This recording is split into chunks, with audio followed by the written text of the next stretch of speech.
Jumpa lagi dengan saya, Mr. Sorchan, di dalam channel pengembangan kepribadian atau mentoring self improvement.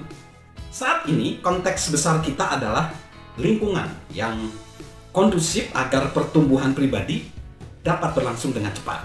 Kita tiba di poin yang keempat. Tantanglah diri kita sendiri di lingkungan baru kita. Tantanglah diri kita sendiri di lingkungan baru kita.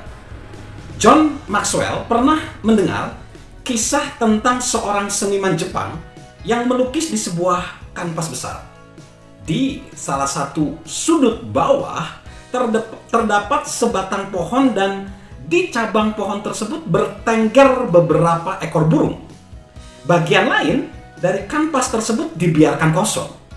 Ketika ia ditanya, apakah ia akan melukiskan sesuatu untuk memenuhi sisa kanvas yang kosong tersebut? Jawabnya, oh tidak, saya harus menyediakan ruang yang cukup bagi burung-burung itu untuk terbang.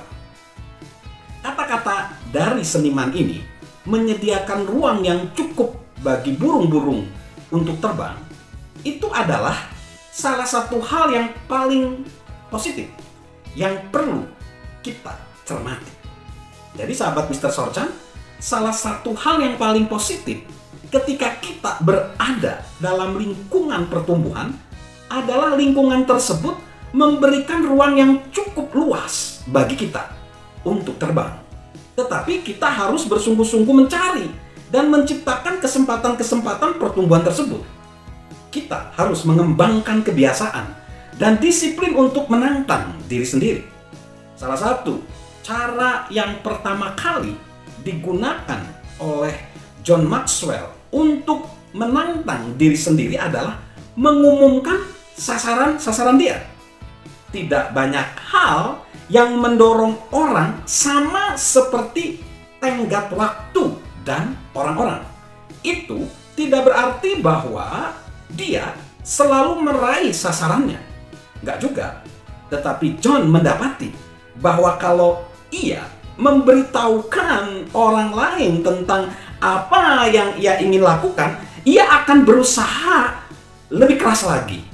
Dan dia bekerja sedemikian rupa sehingga dia tidak merasa malu karena upaya-upaya yang ia lakukan, bahkan jika orang melihat, dia nggak merasa malu. Cara lain yang John manfaatkan untuk menantang diri sendiri, baik pada waktu dia memulai maupun kini saat ini, adalah mencari satu kesempatan besar untuk bertumbuh setiap pekan dan terus melakukannya dan belajar dari situ. Entah itu berupa pertemuan dengan seorang sahabat, makan siang sambil belajar dari seorang pembimbing, suatu konferensi yang dia hadiri, maupun kesempatan berbicara di mana dia dapat berjumpa dengan para pemimpin hebat. John selalu menyiapkan hal yang sama, mengajukan 5 pertanyaan sebelum waktu belajar tiba. Dia menanyakan ini, apa kekuatan mereka? Inilah yang paling banyak dia pelajari. 2, apakah yang tengah mereka pelajari saat ini? Ini cara supaya dia dapat memahami semangat mereka. 3, apakah yang saya butuhkan saat ini? Ini membantu dia untuk menerapkan apa yang dia pelajari ke dalam situasi dia. Yang keempat, siapakah yang telah mereka temui? Apakah yang telah mereka baca? Atau apakah yang telah mereka lakukan untuk membantu mereka? Ini membantu dia untuk menemukan kesempatan pertumbuhan tambahan. Yang kelima, apakah yang belum saya tanyakan yang seharusnya saya ajukan? Ini memampukan mereka untuk menyoroti perubahan-perubahan yang perlu John lakukan. Dia lakukan dilihat dari sudut pandang mereka.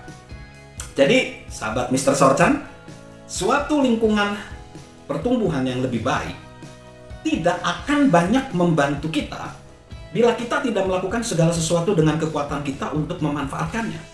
Itu sama seperti seorang pengusaha yang diberikan uang untuk mengembangkan kesempatan baru, namun tidak pernah menggunakannya. Kita harus menangkap kesempatan bertumbuh yang kita dapatkan itu dan benar-benar memanfaatkannya dengan menantang diri kita sendiri. Salam sukses luar biasa, salam terus bertumbuh, salam sehat selalu dari saya, Mr. Sorchan. Halo guys, sahabat Mr. Sorchan. Yuk subscribe channel Mr. Sorchan, beri komentar dan share agar orang lain bisa menjadi lebih baik. Salam sukses luar biasa, salam sehat selalu dari saya, Mr. Sorchan.